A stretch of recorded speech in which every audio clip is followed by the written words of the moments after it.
Secretary of State Rex Tillerson stressed strategic and economic partnerships in a joint address with Saudi Arabian Foreign Minister Adel bin Ahmed al-Jubeir in Riyadh Saturday, saying it was of "historic moment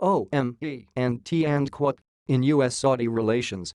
Accompanying President Donald Trump on his first trip abroad as commander-in-chief, and hours after the administration announced some $109 billion in arms sales to Saudi Arabia and $350 billion in direct U.S. investment over 10 years by the Muslim-majority country, Tillerson referenced multiple potential threats facing the two countries.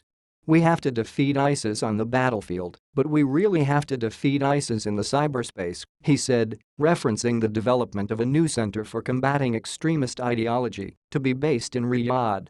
Tillerson also said the new defense deal, which includes upgrades to Saudi communications, missile defense, maritime, border, and cybersecurity, lowers the demands on the U.S. military. This huge arms sales package reduces the burden on the United States to provide the same equipment to our own military forces, he said. It will strengthen Saudi security forces for the future, so Saudi Arabia is more capable of carrying a greater share of the burden. The Secretary of State also discussed other Middle Eastern countries with high levels of conflict, including Yemen, where he said a political solution is needed and that it's important to put pressure on parties to come to the table and talk.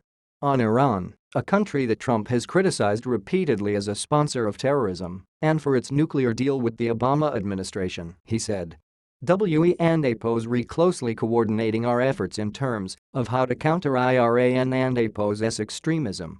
In particular, its support for foreign fighters, its payment of foreign fighters, its support of militia that are operating not just in Yemen, but in Iraq and in Syria."